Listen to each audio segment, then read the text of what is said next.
My name is Ann Dolin, and I'm so happy that you've joined us tonight. We're talking about secrets for paying for college, specifically little-known secrets. And this evening, we have an expert in the house. I'm so excited to introduce you to Brock Jolly. Let me tell you a little bit about him. In early 2000, when Brock launched his financial planning career, he was actually really optimistic about the future. He had landed his dream job, and the financial markets were doing phenomenally well. A few months later, the dot-com bubble burst, and that caused many of Brock's prospective clients to lose a significant amount of their wealth. And although he didn't know it at the time, it forever changed his career path. Because of the market downturn, many parents sought Brock's advice regarding how to pay for their kids' college education. And so after doing significant research, he determined that many of his peers really didn't understand how financial aid and the college funding process worked. So he set out to educate parents around this agonizing and fear-inducing topic. In 2002, Jock founded the College Funding Coach with one goal in mind: to teach parents how to pay for college for their kids without sacrificing their own retirement savings. His refreshing and somewhat unconventional workshop, Little Known Secrets for Paying for College, is now taught throughout the country and has a consistent and clear message. College is getting more and more expensive every year. And unless the family develops an informed strategy early, whether that's optimizing your eligibility for need-based aid or maximizing your liquidity and cash flow, it's difficult to win the college funding game. So Brock, thank you so much for joining us. Awesome. Thanks, Ann. Excuse me. You win the prize. Like if this educational consulting thing doesn't work out, you can come read to my children at night. You've got a great reading voice. So thank you very much. Always good to share the stage with you, even if it is a virtual stage this evening. But thank you very much. And we're going to run through some slides. Ann already told you lots of great and wonderful things. I appreciate that, and always great to be here. Just some housekeeping things. This is a 60-minute webinar. We're going to do our best to end right at 8 o'clock this evening. We'll probably do about 45 minutes on my end. Then Ann's got a little bit to wrap up with, and we'll also do some Q&A as well. But I'd encourage you, we've got a fairly small group today, so please, please, please use the chat box. I'm paying attention to it. Melissa is behind the scenes helping out. But I'll keep my eye on it. If you've got questions, if you've got something that you want to clarify, let me know. If it's something that we can easily weave into the conversation at the time, we'll do that. If not, we'll be sure to answer everything at the end. And then lastly, please, at the end of tonight's webinar, we'd love your feedback. Please take some time to complete the evaluation. You can do that in a couple of ways. One of the easiest ways is if you've got a mobile device. You can go ahead and open your camera app and point it at that QR code. That QR code will appear on most of our slides just to make it easy. If you have to bail out during the presentation, it'll be right there. You can use that. You can do the QR code. There are also a couple of other options. And when you log off of Zoom tonight, there will be a pop-up in your browser. I believe, I don't know if we have that set up on your end, Ann, since you're hosting tonight, but we can give you that website as well that you can go to. In addition, there will be some follow-up afterwards. Looks like Melissa, you're going to be hired too. This is awesome. Thank you very, very much. Melissa just put the link for the survey in the chat. So please ask questions. Also at the end, when you complete that survey, what that's going to do is it's going to give you access to what we call our mini vault. I'm just going to try, bear with me 1 sec. I'm just going to hide this. And that mini vault is just full of lots and lots of information. You'll have a copy of the slides. You'll have this really cool workbook called our 6-Step Family Action Plan. You'll have an on-demand recording, not necessarily of this exact webinar, but one very similar to it. I was just sharing with Ann and Melissa that we do about 500 of these workshops a year. So it may not be this exact material. If I tell a really, really witty joke, you might not get that in the on-demand version. But if I tell a really bad joke, you might not get that either. So, and then in addition, we've got an archive of our specialty webinars. We do about 20 specialty webinars a year that are a deeper dive on a particular topic. Things like student loans, scholarships, any number of things in the spectrum of saving, paying for college, college admissions, essay writing, any of a number of things. And it's actually how we got to this. Ann and I sort of decided to do a home and home. We hosted Ann on a webinar that we hosted a few weeks ago, and Ann came and was the expert, and now Ann's hosting me as the expert on her webinar. So use that mini vault, lots and lots of resources there. You see at the bottom a number of calculators that you can use, just lots and lots of stuff. We do have it behind a firewall, so you have to have completed the survey to be able to access that information. Well, so I always start these workshops by just answering what I think is a pretty simple question, and that is, why are we here? And as Ann said, I got started in this business in 2000, right? The market was doing great until it wasn't. And I kept hearing from parents over and over, they'd say, Brock, how am I going to pay for my kids' college education, right? Dot-com bubble burst. I had a lot of money, and now I don't have much money. And I was 25 years old. I didn't have a real good answer. And I figured out some things, and long story short, started this class. But the problem is very clear. College is getting more and more and more expensive. You know, there's two organizations. One is Fidelity and the other is Gallup, that every year they do a survey and they ask Americans, what's your greatest financial fear? And inevitably, year in and year out, the number one financial fear of American families is how they're going to save and pay for their kids' college education and still retire one day. And I think the challenge is, you know, I talk with school counselors, independent educational consultants all the time. And I think the challenge is, you know, we want our kids to go to great schools, but those great schools are expensive. And so how do you do it? And a lot of times families just aren't prepared. And I think where educational consultants and I work really well together is in collaborating with families to say, how do you create a really solid strategy for preparing for school, finding the right fit, nailing the essay, doing all the test prep that you can do, and really hopefully getting accepted at the best possible schools, the best fit schools, and then having a really solid strategy to be able to pay for those schools, whatever that might mean, right? Whether that is using your own money, other people's money, or, you know, scholarships or student loans or whatever it may be. And so we'll talk about a lot of that. We'll talk about the ins and outs of different financial aid formulas. I just mentioned other people's money, your money. We'll talk about some strategies, solutions, things that you may want to consider. And just as Ann said at the beginning, there are certain things that are what I'd call pretty conventional ways of paying for college. There are some that are a little unconventional. Just because I've got it sitting right here, I'll share with you, there's a great book out there called 1,001 Ways of Paying for College. I guarantee you that in the next 48 minutes, we're not going to talk about all 1,001 ways to pay for college.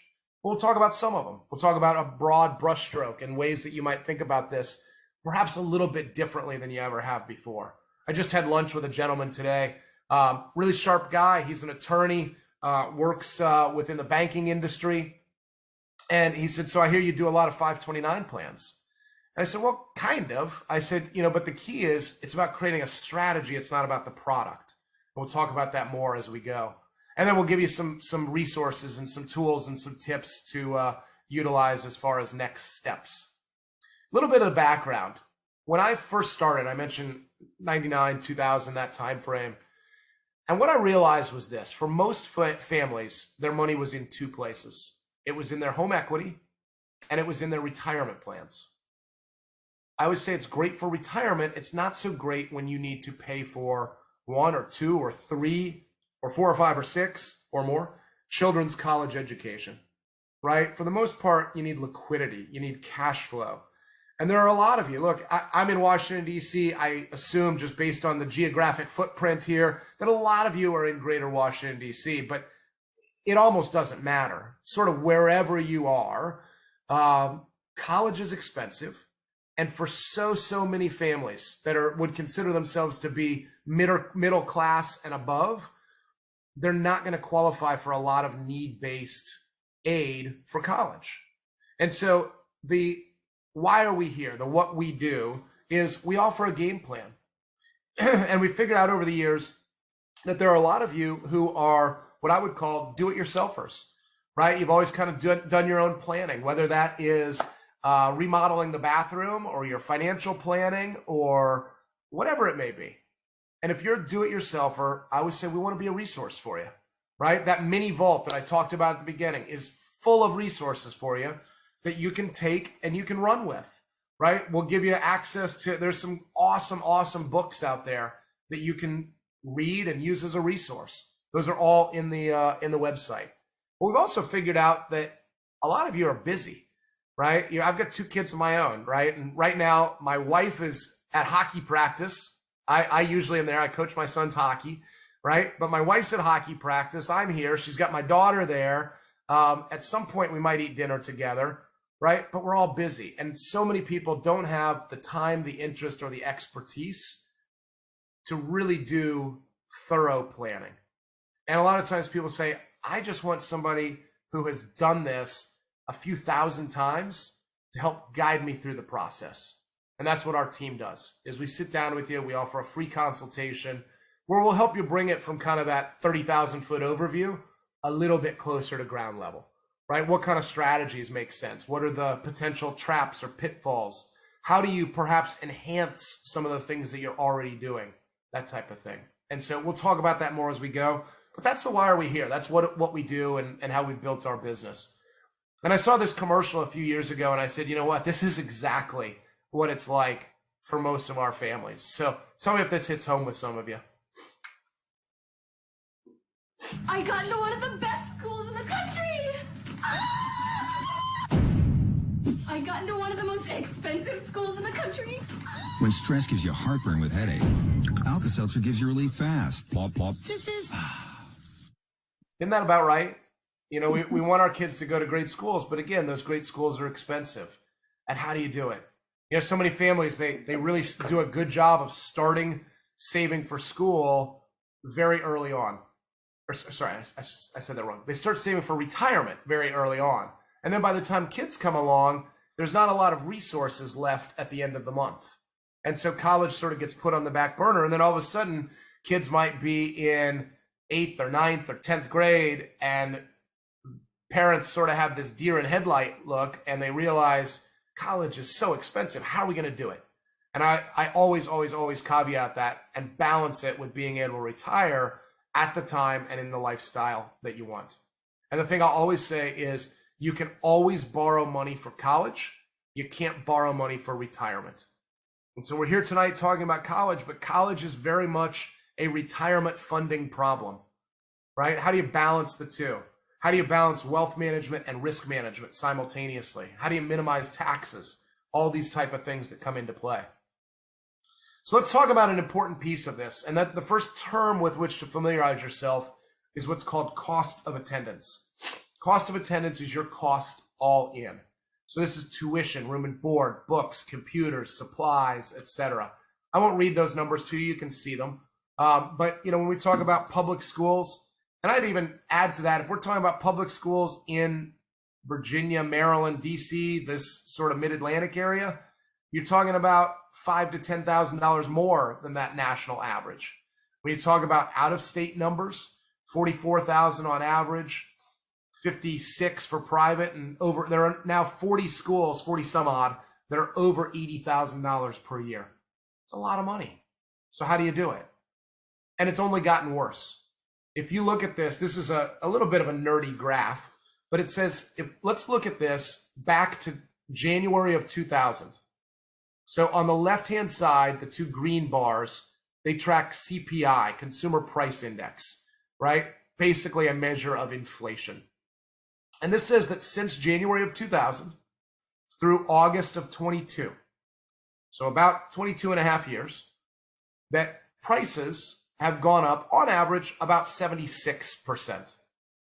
On the far right end of that spectrum is college tuition and fees, which has gone up nearly 100% more than CPI, right at 176%.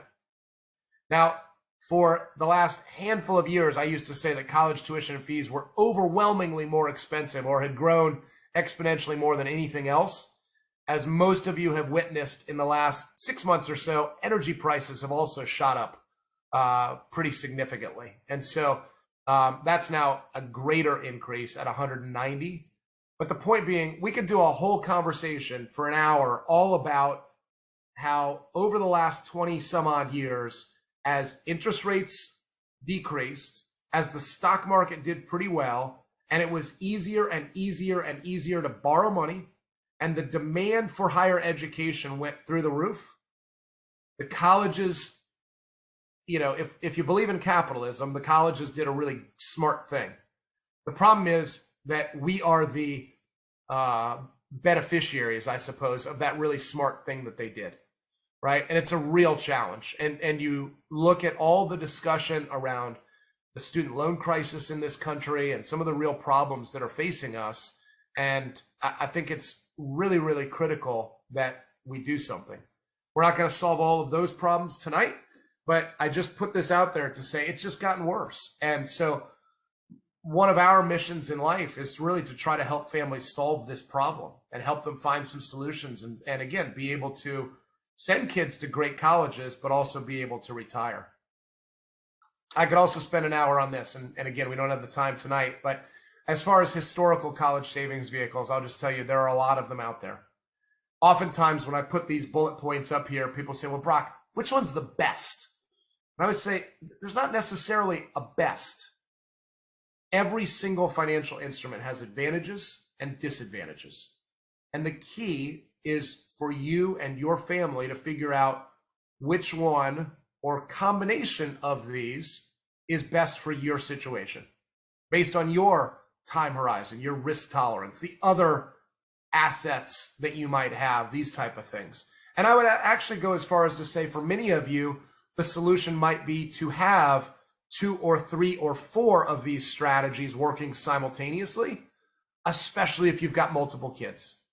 Because if you think about it, like 529 plans have sort of become synonymous with college funding over the last few years.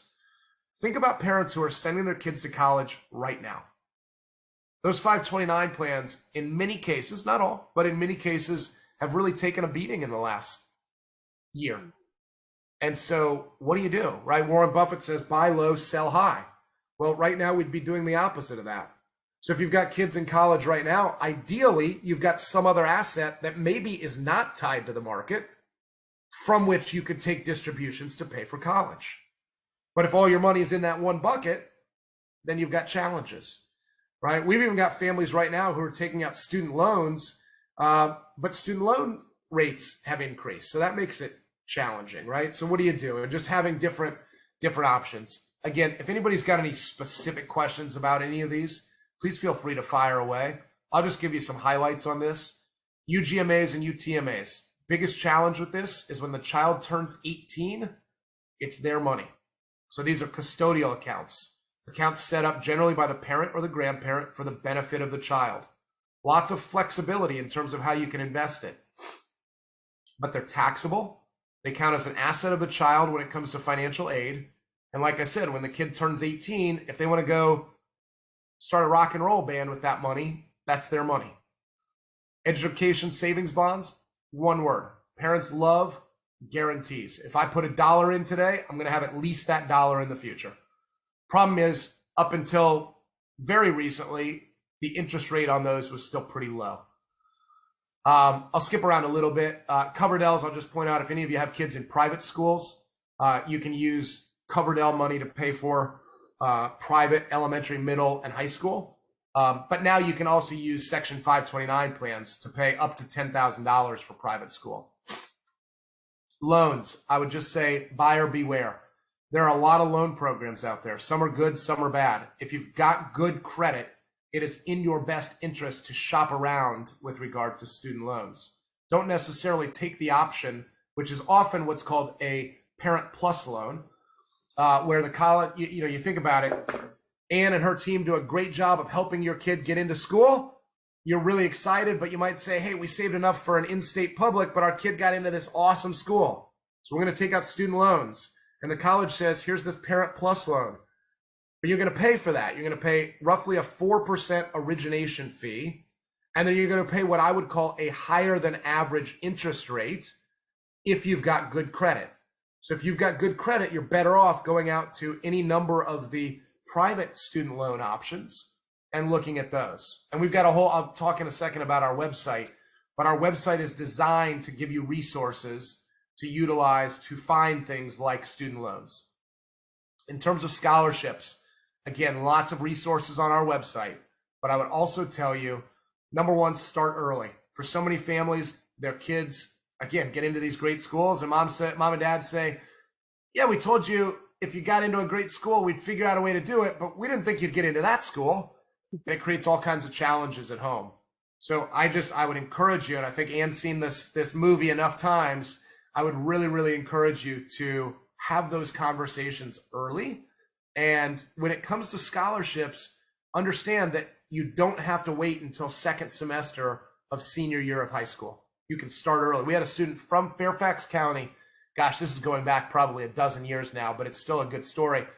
But as a sixth grader, he actually won a national science fair.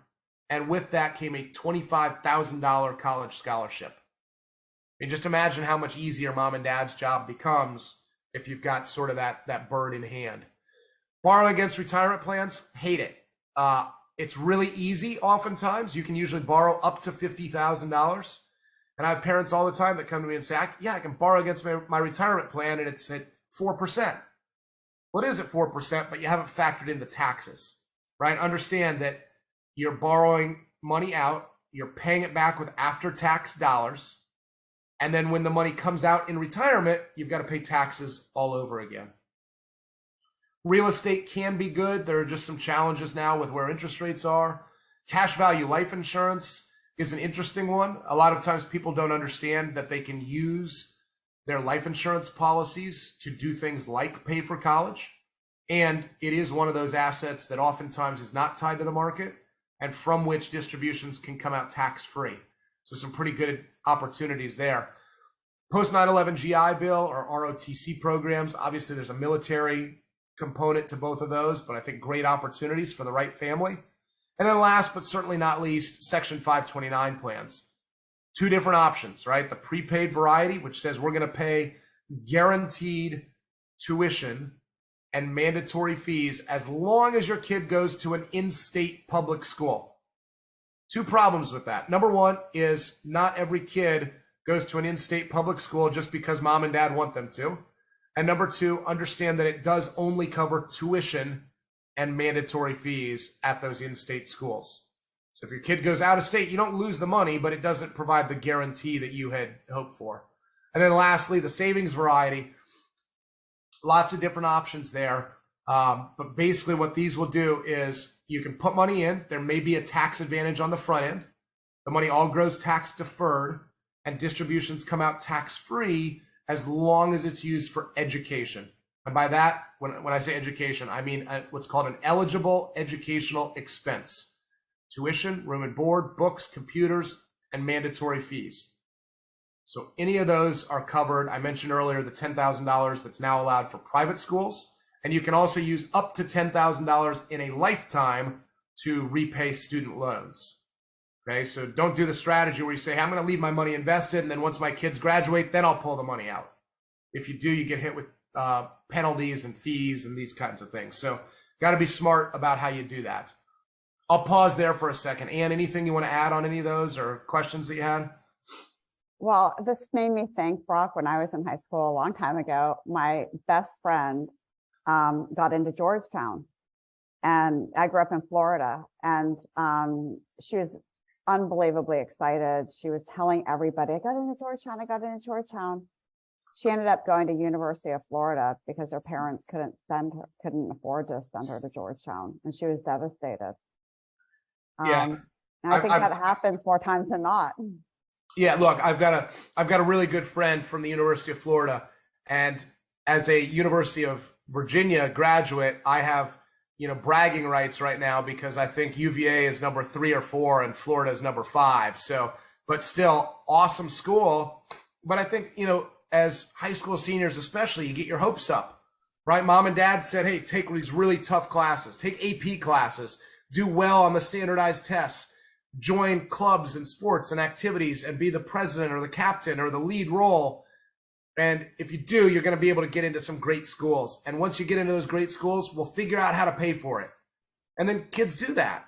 And then mom and dad say, well, we can't pay for that school. I just had this thing happen. The school was not Georgetown, another very fine Jesuit university, Villanova. And I mean, it was chaos in this house for a few months.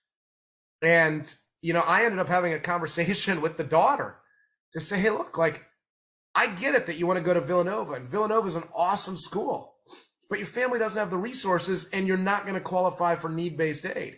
If you want to take on that debt, and let me help you understand what that means. Well, pretty quickly she realized that wasn't a good decision either. Another example, we had a student, I live in Arlington, we had a student here in Arlington. He thought, I'm going to go to Virginia Tech and be an engineer.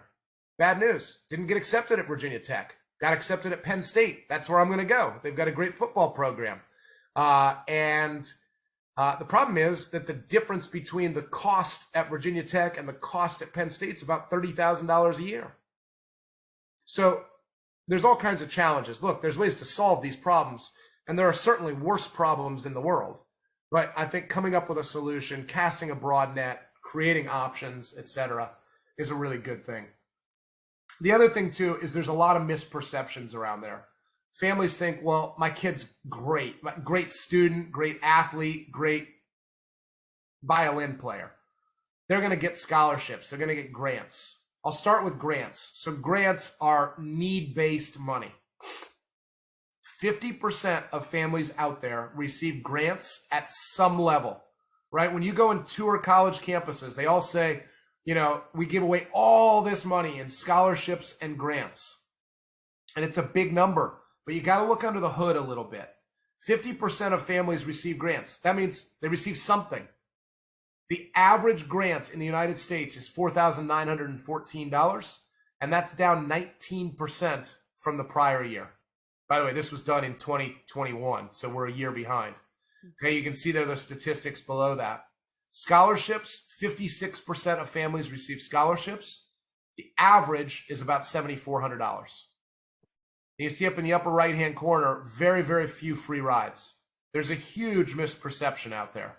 Families think, well, my kid's going to get a football scholarship. They're going to get a lacrosse scholarship. I'll use lacrosse as the example.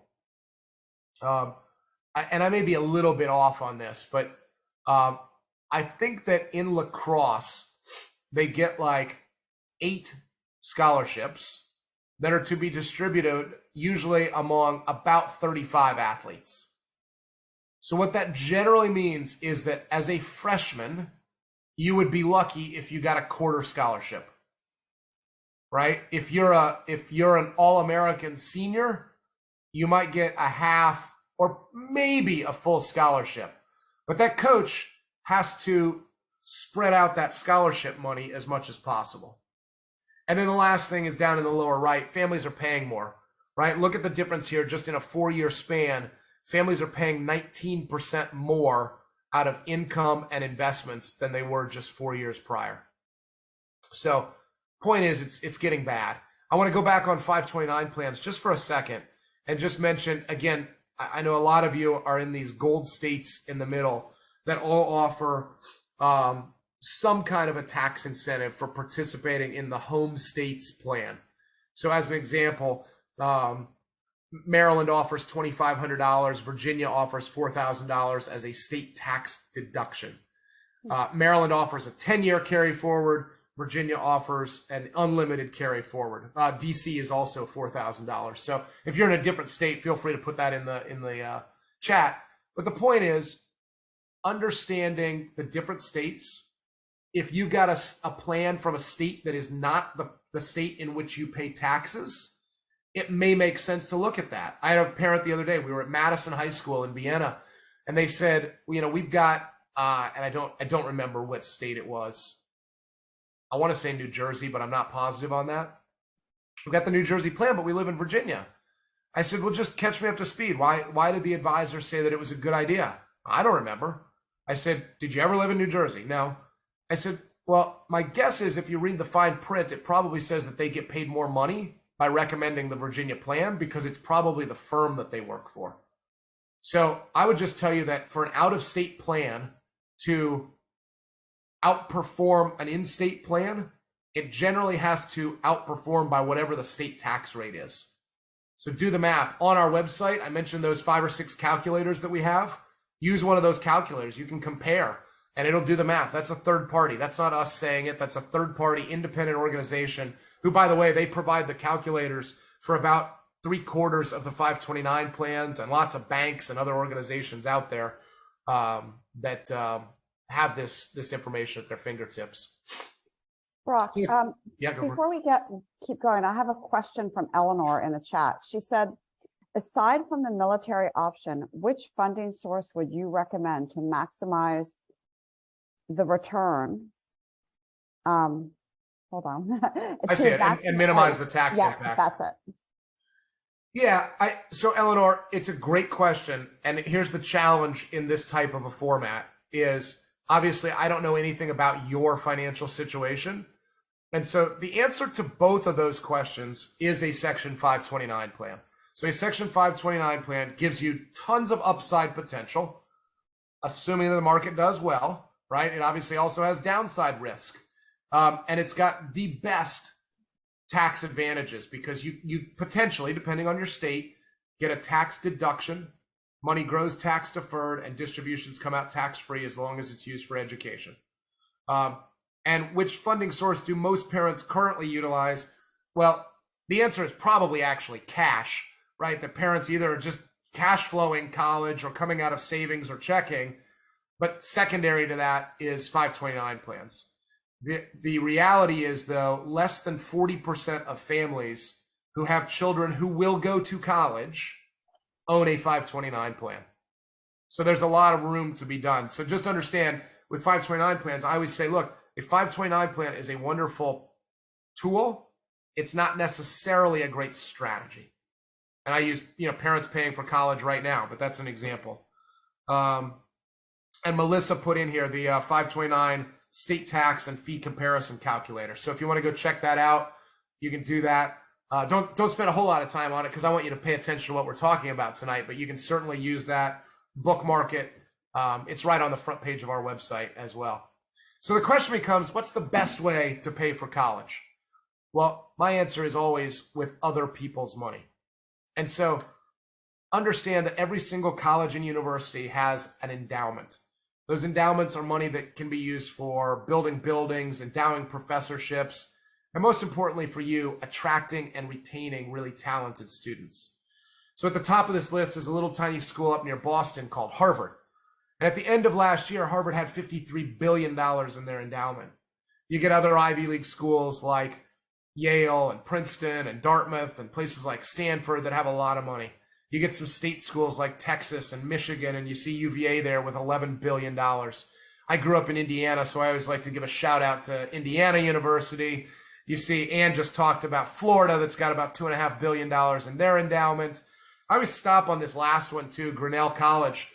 Grinnell is a school that's written about in this book called Colleges That Change Lives by Lauren Pope. Great book. It's about 40 schools that are off the beaten path, but really well-respected schools. Grinnell, I always say, is this little tiny school in the middle of nowhere, in the middle of Iowa, which I realize is a fully redundant statement. But think about this. Compare Grinnell to IU, okay? In rounding errors, they've got about the same amount of money, $2-3 billion. Billion, big number, I get it. But here's the difference. Right now, Indiana University has approximately 48,000 students. Grinnell College, this year, 1,734 students, right? They know exactly where they are at all times. And do you think that you can spread roughly, let's call it $2.5 billion more among 48,000 students or 1,700 students? It's not a public service announcement for Grinnell.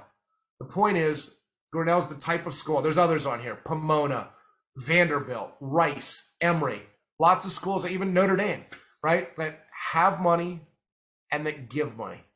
And the key is understanding if you're eligible for need-based or merit-based money, putting yourself in a position to be eligible for that money, right? A lot of these schools, like use Harvard and Yale and Princeton as the example, they're only going to give need-based money. But maybe you can get into those schools, but you're not eligible for need-based. But maybe you go to, I'll pick out a school on here, UCLA. I won't use UCLA. Let's use University of Wisconsin, just above that. You go to University of Wisconsin, which is a great school, and they might give you merit money, right? Because they want to attract a student from North Carolina, or they want a student who is an exceptional oboe player, or whatever it is, right? So understand how to position yourself. And there's lots of work that our organization and certainly Ann's organization can do to help guide you through that process. So how do you get that money? Well, the first step is what's called the FAFSA, Free Application for Federal Student Aid. They basically look at four things. They look at parents' income, parents' assets, students' income, and students' assets. And I'll give you sort of a rough version of that formula. And they come up with what's called the expected family contribution. There are about 179 schools that also use a form called the CSS profile. And then some schools also have their own institutional forms, right? So we'll talk through that. But the key is, as you're going through this process, understand the schools that your child is considering, what forms do they use, and if they use something other than the FAFSA, ideally you want to know what questions they ask, right? Because you'll see, like I've got here, they ask more detailed questions. They might ask about if you're divorced. They might ask about the non-custodial parent. They might ask about equity in your home, money that you have in retirement plans, things that the FAFSA does not ask about. I talked early on about cost of attendance. Cost of attendance minus the expected family contribution is your family's financial need. That gap, financial need, is not necessarily how much you're going to get. It's how much money for which your family is eligible.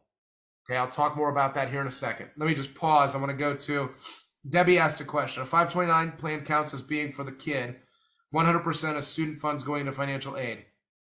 Does it make sense to have your money there since parent money is counted in financial aid, much less than 100%? Debbie, I'm going to answer your question within 5 minutes. So if you'll just give me a pause, I'll get to that. Mariana says, grandparent who wants to help, should 529 be a parent? I'm going to answer that one too. So give me just a couple minutes and we'll get those answered. So to Debbie's point, some things count, some things don't count. So on the left-hand side is everything that counts in the FAFSA formula. So it's basically things that you can easily get your hands on. Bank accounts, investments, that's outside of retirement plans. So stocks, bonds, mutual funds, etc. If you've got 529 plans, as was mentioned there, 529 plans are always considered to be an asset of the parent. UGMA and UTMA, as I said before, considered to be an asset of the child. You own a business and have over 100 employees. So if you're a realtor and you've got 2 people who work for you, doesn't matter. If you own a small business and you've got 25 people who work for you, doesn't matter, doesn't count. But once you've got 100 employees, it does count. Now, that said, if you've got 100 employees working for you, you're probably not going to be eligible for need-based aid anyway. If you own an investment property, the equity in that property counts. Income, I feel like, is all pretty well straightforward, except for the last one, your current retirement plan deferrals. So if you're putting $5,000 or $10,000 or $20,000 a year into a 401k or a TSP, it comes back into the equation. Okay, the way the Department of Education looks at this is they say you do need to pay for your kids' college education. You don't necessarily need to save for retirement. I always like to pause and say, don't shoot the messenger. Okay, but that's the way that they look at this. Now, the good news is the money that's already in your retirement plans does not count at FAFSA schools. It may count at CSS profile schools. Your equity in your primary residence doesn't count. Also, if you own life insurance or annuities, it doesn't count. Household items, cars, paintings, baseball card collections, any of that stuff doesn't count. But by the same token, personal debt doesn't count. So if you've got $100,000 in your bank account, it counts. The $30,000 of credit card debt that you have doesn't count. Okay. If that's your situation, probably not a bad idea to pay off the credit card debt. In terms of income, pretty straightforward, but things that don't count: financial aid, food stamps, any pension rollovers, and any loans that are outstanding. So here's the EFC. This is a real back of the napkin calculation here. So on the left-hand side there, combined income. Across the top, assessable assets.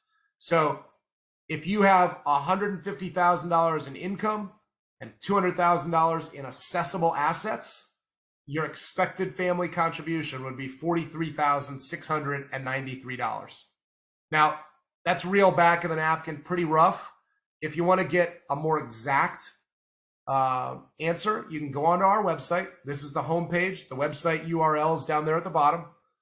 And you can either click on this college money report right in the center of our home screen, or you can go up here at the top where it says get help. And the first option below that is the college money report. Either one of those will give you your expected family contribution. It'll do all three methodologies that we just mentioned. Ann, did you have something?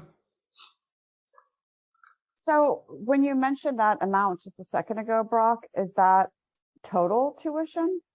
Is that per year? Yeah, this is your annualized expected amount that the colleges and universities expect your family to pay per year. A lot. It is a lot. Don't shoot the messenger, right? We're just delivering the message here, right? And the key is, yeah, I mean, for so many families, I mean, think about this. How many families that are earning $150,000? And think about this. Let's say that kid's going to graduate in 4 years. Okay, that's $175,000 basically that they expect your family to pay over that 4-year period. Okay, just in round numbers. And does it vary by where you live? A little bit. So this happens to me if you read the fine print there. This is a family in New York, right? So a little bit because they give you an allowance based upon your state taxes. And they give you a little bit of an allowance based upon the size of the family, right? But bottom line, and if you do it, you know, if you go to this report, you'll get a more exact report based on your specific scenario. And that's totally free, right? You can run it. We've got what we call the professional version of the college money report, but I'll show you in a second. This is a really slick little piece. It'll take you about 15 minutes to complete it. It's totally free. Okay, so we'll talk about it. But the best thing that does is it creates this college money report. It gives you all three EFC formulas. And it'll allow you to pick up to 3 schools and look at what's it mean if you choose University of Virginia, University of Florida, and Dartmouth as your 3 options. So again, you can choose any 3 schools. Yeah, I think it's incredibly helpful, Brock. I'm glad you have that on your website, because often when kids come to us for the college planning portion of, you know, when they're ready to apply to colleges and we help them craft their list, they don't have that information. And so they're putting schools on their list that the parent can't really afford. And it becomes this really contentious debate within the family. But if the family used that tool first, and they came to agreement, like this is in our ballpark, and then they craft the list, it just makes for a more harmonious. Yeah, I mean, it's like, you know, people in your profession, Ann, talk a lot about finding the right fit, right? And we think that's critically important. But all too often, what is missed in that conversation is financial fit, right? And I think look, you want your kids to start making intelligent financial decisions, right? They're young adults. And so we've got to help them to understand the impact of this. So you can see there too, the 3 different methodologies, FAFSA, CSS profile, and consensus. It used to be that with the FAFSA, there was a little bit of an asset protection allowance, right? It wasn't much, but now it's 0. There is no asset. All assets count. You can see there just the difference. And this gets to the question that Debbie was asking about, that parent money, you see there, counts at 5.64%. Whereas money in the child's name counts at 20%. So it's important that you understand this and draw the line in the sand. If you're going to be eligible for need-based aid, you kind of go down one path. If you're not eligible for need-based aid, that's okay, but it's a different set of strategies. So a lot of times we'll do this webinar and parents will be like, I need to move everything over to the non-assessable side. Well, just understand that income is the biggest driver in the formula. And mom and dad, if you're making $500,000 a year, you're probably never going to be eligible for need-based aid. Not impossible, but probably unlikely. And so it's a different set of strategies. I'm just going to try to go through some of these real quickly. Does this suggest it is better to pay down one's mortgage significantly? Potentially, right? I would tell you too, Margaret, it depends what the interest rate is on the mortgage. Depends how long you're going to stay in the house, right? If you tell me, hey, we're going to move out of this house when our kids go off to college, I'd say maybe one of the worst things you could do is to pay down the house. But you may want to look, if you're going to be eligible for need-based aid, you might want to look at parking some of that money. I always have to say, legally, morally, ethically, into some asset where it wouldn't count, right? So the house is one of those, but also retirement plans, cash value life insurance, annuities. There are some other things out there. So again, assessing your situation, figuring out, are you going to be eligible for need-based aid? If so, then where do you park it, if that's your situation? Yes, Lindy, that's the annual number. I'm going to also answer this question, multiple kids in school. Wendy said, same question. Nice. Wendy says multiple kids in school. So your timing is serendipitous. Strategy number one, have twins or have multiple kids in school simultaneously. Because right now, if you've got multiple kids in school simultaneously, they take that EFC number and they divide it by the number of kids in school simultaneously. So you can kind of see the math there. If you don't have twins, maybe you've got Irish twins. You've got kids who are really close in age to one another. Well, maybe what they do is they take a gap year. They defer admission a year. They go to community college and knock out their first 2 years and then they transfer, right? And all of those, I think 20 years ago probably had a totally different connotation. Nowadays, man, all these kids who are doing these gap year programs, I get jealous of. I think there are such cool programs out there. And we've got a lot of stuff on our website around gap years. So I'd take a look at that. I'd tell you there's a lot of 18-year-olds going off to college who probably are not emotionally ready for college and or physically perhaps ready for college. And so just thinking about that. And, the one thing I will say is this is about community colleges. You can see there, depending on the age of your kid, on average, families save almost 40% by attending 2 years of community college and then transferring to the 4-year institution. Two things I always say with that. Number one, it's not right for every family, right? That freshman experience is really, really cool and I think important, but a lot of families could care less or a lot of students could care less. So you got to understand that about your kid. But number two, when they come out and they get that first job, I have never heard of an employer who says, hey, by the way, did you happen to do 2 years of community college and then transfer in order to get this degree? No, they said, where'd you graduate from, right? What was your favorite class? What was your GPA? How'd you do, right? So I think for the right family, it can be a great solution. And you might not get that freshman experience, but you also might save $50,000 or $60,000 along the way, which I think is a good thing. Also, what's important to understand, and I'm just going to fly through this. We're a little behind on time. It'll be you can take a picture of this or it'll be in the copy of the slides that you'll get. But just understand that there are a lot of changes coming down the pike, right? They're totally revamping the FAFSA. The biggest one to understand as a parent is the lower right-hand corner. If you're divorced, there's a whole complicated formula they use now to say, who's my parent? That's changing. It will now say who provides more financial support for the child in what's called the prior tax year. So if you've got a senior right now who's going to matriculate in 2023, they want to know who provided the most financial support in 2021. If that's truly 50-50, they want to know who's got the greatest adjusted gross income. And then the second thing here, there are 6 more boxes. Somebody asked earlier about money in a grandparent-owned 529 plan. Again, if you draw that line in the sand and you say, we will be eligible for need-based aid, right now it matters a lot if you've got grandparent-owned 529 plans, because they'll take that, any money coming out of it, and it's considered to be income to the child. So again, income to the child counts at a rate of 50%. So, you know, if grandparents take $20,000 out of a 529 plan to pay for college, you potentially just increase the EFC for the family by $10,000. So just understand that there's a lot of moving parts.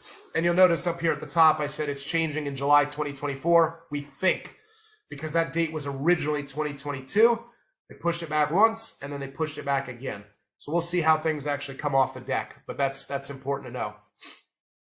There are also tuition reciprocity programs in the Mid-Atlantic. The one that we use is called the Academic Common Market, where if your kids go to an out-of-state school and major in a major that is not available in your home state, you can apply to this Academic Common Market program, and you may qualify for in-state tuition at that out-of-state school. And these are all the blue states here. So basically from Delaware down to Florida, across to Texas and Oklahoma, except for North Carolina. So again, if you're in one of the other states, you can look at these other programs, but just know that there are programs out there and really cool opportunities. All right, I'm way behind on time because I've been answering questions. They've all been really good, but I'm going to go pretty quickly on this. The question becomes, okay, Brock, that's all fine and well, but I live in Fairfax County, Loudoun County, Montgomery County. I see people from all over the place, but you know, I live in an affluent area. I make too much money. I'm never going to qualify for need-based aid. Understand, that's okay. And that's where it comes down to looking at doing good strategic planning. Things like, are you paying too much in taxes, right? What do you have right now? How are the investments performing? That type of thing. But I want to focus first on taxes. Take a look at this video. Oh my gosh. Where's all your money gone, Daddy? Taxes. 9, 10, 11. Let me fix my houses. It's okay. It's part of the game. No, it's not fun. It's not fun to what? It's the worst part of the game. Is what? Taxes. Isn't that about right? I mean, again, like we all are going to end up paying our fair share in taxes, but if you could legally, morally, ethically reduce your tax liability, isn't that a good thing, right? And then if you could recapture that money and have it to be able to, for better or worse, send off to the college or university, doesn't that make more sense? So we look at things like, what role do taxes play on your investments, right? There are so many people out there right now who I've been doing this for 23 years. I would tell you probably 90% of people are paying way too much in taxes, that if they just audited their non-qualified, meaning outside of retirement plan investments, they would save money on their taxes. And right now is a critical time to do it, right? There's a concept called tax loss harvesting. And with the market down like it is, it's an awesome time to do it. It's going to save you money on your taxes, right? Maybe not this year, but certainly in subsequent years when you have gains, right? And being able to offset those gains with losses and things like that. Nobody's doing it. I shouldn't say nobody, because people are, but it is so rare. And if you can do good comprehensive planning, recapture those losses, it's money back in your pocket. Are you carrying a lot of non-deductible debt? Had a family just a few months ago where they were putting about $40,000 a year towards their retirement plans. They had about $35,000 in credit card debt. Their credit card debt was at an average rate of 16.74%. I said, are you earning 16.74% on your retirement plans? I said, no, of course not. I said, well, then why are you maxing out the retirement plans? Why don't we unwind some of this debt? And it was like this light bulb went off that they had never thought of before. That was the retirement plan was such a sacred cow to them, and they've been doing it forever and ever and ever. I said, here's what we're going to do. We're going to put in up to your employer match, but then with the money that you've been putting in over and above the match, we're going to start paying down that debt. In about a year and a half, they'll have that entire debt paid off. And then we're going to talk about how we start redeploying again that money so that now they have liquidity to be able to pay for college, right? We've got an awesome plan put together, but they just need to execute on it. Can you increase your cash flow? I'm going to give you an example of that in just a second. If you're a business owner, why not hire your kids in the business? Move the income from mom and dad's maybe 37 to 40% tax bracket to the child's somewhere between 0 and 10% usually tax bracket. What if you could delay paying for college for another 4 years? I call this the found opportunity cost. And that's just taking advantage of at least what used to be relatively low interest rates. I don't know if this works quite as well today as it did a year ago, but things to think about. Last two things that we're going to wrap up on. We started with this. Where do most people have most of their money? Okay, two places. And I'm going to read to you some characteristics about an investment. If we're in a high school auditorium, I tell everybody to stand up. But this investment, you're putting money in every single month. All deposits are not safe from loss of principal. Customer can pay more than the minimum monthly payment, but not less. If the customer attempts to pay less, the financial institution keeps all previous contributions. If the customer misses a monthly payment, it negatively impacts their credit score. Each contribution is illiquid and results in less safety and increased tax liability. And then last, but certainly not least, the money in the account earns a whopping 0% rate of return. I gave away my secret there. What are we talking about? It's your house, right? And so we had a question earlier, should I pay down the mortgage? Well, maybe, but maybe not. And the point of that is, I asked earlier, could you increase your cash flow? A lot of times we see families where they're putting $500 or $1,000 extra dollars every single month towards the mortgage with a very worthwhile objective. They want to own the home free and clear. Well, that's great, except your house appreciates in value regardless of the equity that you have tied to it. And as you pay more against the mortgage, you're cutting out what may be one of your greatest tax deductions that you have out there, right? So what I would tell you is, if you could take that money, put it in some safe, liquid, interest-bearing side account, let it grow. And then with the money that you've saved up, once you've got enough to be able to pay off the mortgage, maybe you pay off the mortgage. You'll do it faster, with more flexibility and more control. I see families every year. I see families where they paid extra principal against the mortgage, and then their kids graduate, they're ready to go off to college, and mom and dad have to go take a student loan to pay for college, right? And so that's generally pretty counterintuitive.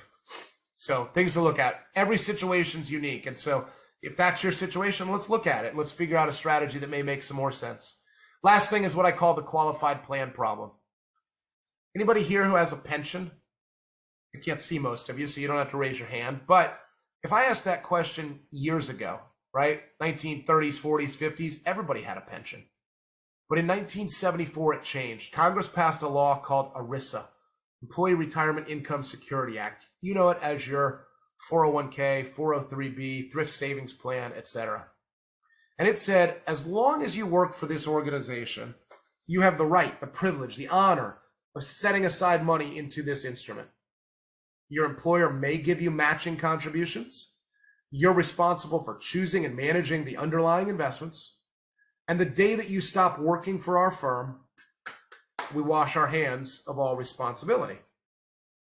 If you're an employer, that sounds a heck of a lot better than we're going to pay you income for as long as you or your spouse lives, right? And so here's the situation that we see. I just sort of made up this stereotypical situation. Let's say that you're 47. You're going to work until you're 67. Our crystal ball that we have at our office says that you're going to live to 90. You've got $100,000 in old money that's already in your plan. You're deferring $10,000 per year. Your employer is giving you $3,000 in matching contributions, and you're going to earn 8% on your money. So let's do some math. I'll do it quickly. All of that money, you can kind of see the math there, adds up to $1.1 million. So you're at the top of the mountain, getting ready to take the first step down in retirement. You kind of hope it's not a cliff. The good news is you've accumulated $1.1 million. And when we know exactly what your rate of return is and exactly when you're going to die, financial planning becomes pretty easy. We know that you can pull out $97,493. But what if you're not done on this money? When you pull that money out of the retirement plan, what do you have to do?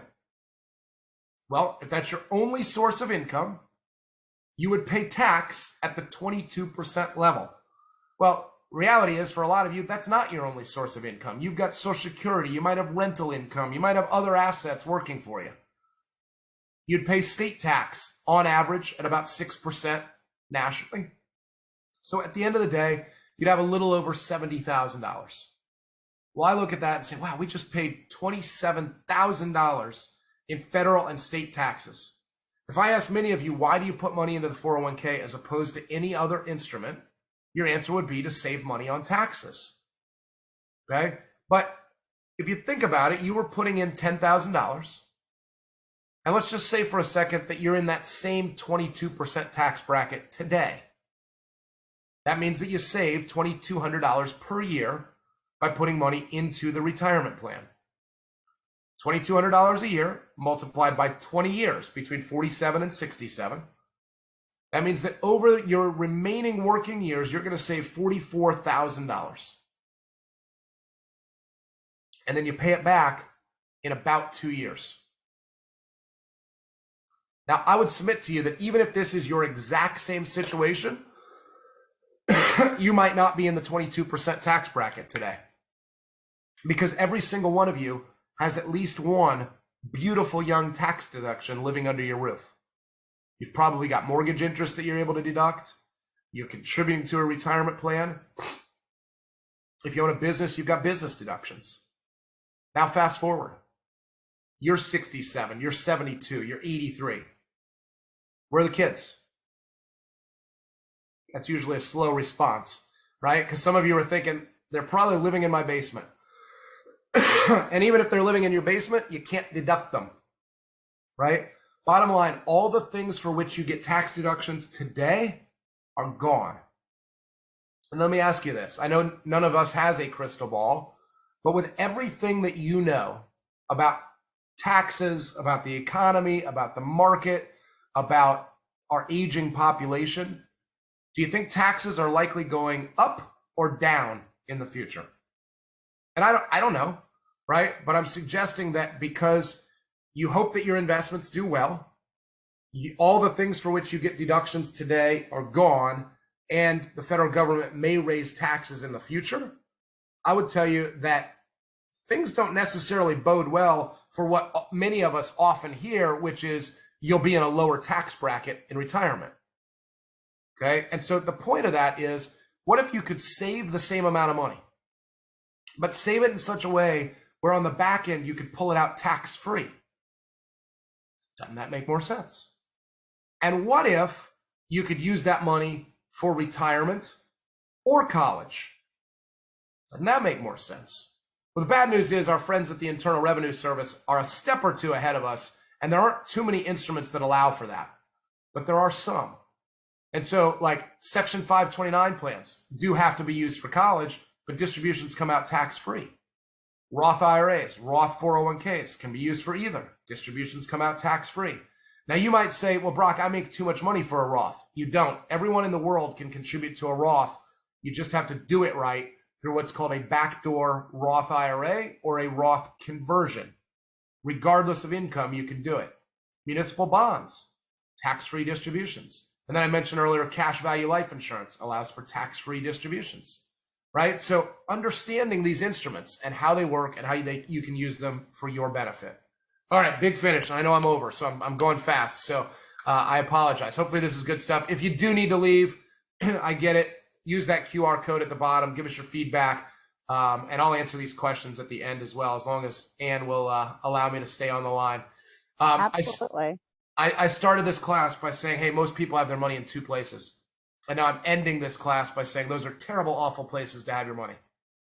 I'm not suggesting that. What I am suggesting is, because that's where many of you have your money, and because many of you will not qualify for need-based aid, that's really where we come into play. Is if you can qualify for need-based aid, we want to show you how to legally, morally, and ethically maximize the need-based aid for which you're eligible.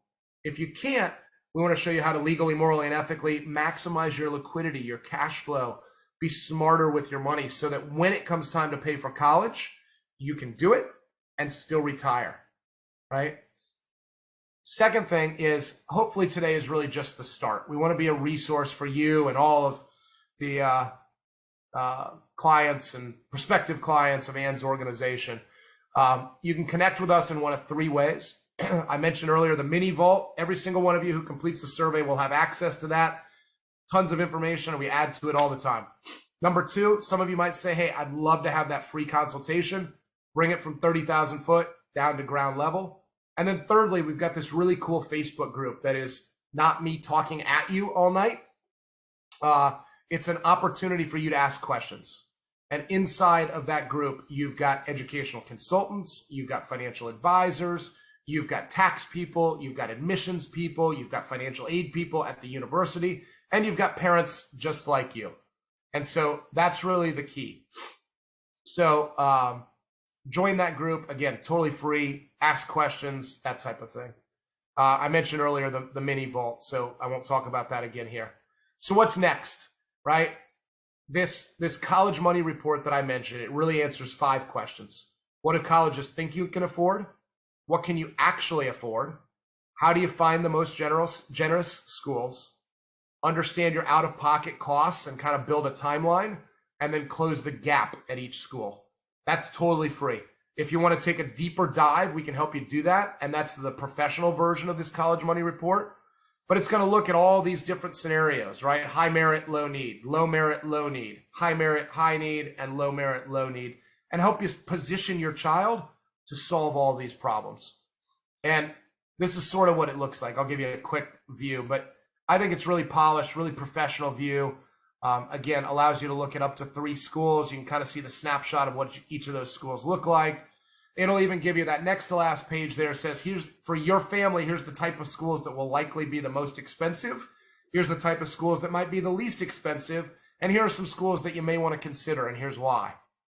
So, and this just dives a little bit deeper. I'm totally self-centered and used UVA for this example. But you can kind of see here, this is how your family would pay for school. Here's some of the statistics to understand. Here's the percentage of need that would be met at that school, that type of thing. Here's the timeline for how you'd pay freshman, sophomore, junior, and senior year. What would come out of savings, what would come out of student loans, etc. So really, really helpful tool, I think, for families. So my big ask of you is let's get started. Again, you can contact us in one of 3 ways. You say, hey, I want to fill out the survey. You've got it right there. Melissa also put in the chat the link. You can go, the website is right there too, cfcsurvey.org. If you say, hey, I've got a senior, I want to meet with somebody right away, you can schedule directly there, or you can call Bernadette Boyle from our team. That's her phone number there. I can come back to that, but this is how you can reach out to us as well. And then on our website, we've got lots and lots of resources. You see there, educational connections as well. And I'm going to turn it over to Ann. Then I'll come back at the end and answer questions, but I think this is really important as well. So over to you, Ann. Oh, you're muted. Thank you. I had a snoring dog next to me, so I muted myself. And I hope is that the right survey link, Melissa? I know that a couple of people said they couldn't get the survey to work. I want to make sure that was the right one. All right. So as we wrap up, a lot of parents, in addition to paying for college, want to know what their kids should be doing. And Brock, I think you have control of this. If you want to allow those points to come down. So what should kids be doing at each grade? And it starts really in 7th and 8th grade, because it starts as we think about course selection. The courses that kids pick are really important, because these days, when it comes to college acceptance, like Brock talked a lot about UVA, it's really about the rigor of the classes. Did you take enough challenging classes, and what are your grades in those classes? So picking challenging classes is really important. When we work with kids to help them craft their list, we start with kids sometimes as low as 8th grade. But in 8th, 9th, and 10th, the kids should be focused on grades and course selection.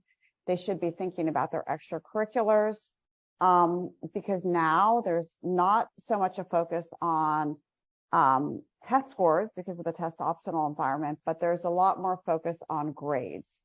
And then for more competitive schools, to some degree, testing. And so that's what you want to consider as kids get into the spring of their 10th grade year or right before 11th grade, is taking a mock test to see how you might score. Brock, can you move us to the next slide too? Thanks. And then when kids are juniors, that's when you're, again, focusing on grades, your testing plan, you're continuing with your narrative, your theme, what differentiates you, that's, behind grades, that's the most important thing. And you're really thinking about summer, what you're going to do to help you stand out. And then lastly, you're helping to create your list. And that's what we help students to create their list. So going back to what Brock said, knowing what you can afford is super helpful. And then now seniors, they're coming into their final last few months, and they're working to get their applications done by the January deadline. So Brock, you can go to the next slide. Yep. And lastly, we help kids. We have 3 college counselors on staff that help kids starting in 8th grade. Brock, next slide. And our main person to talk to is Erin. And Erin is, I believe she's on the next slide.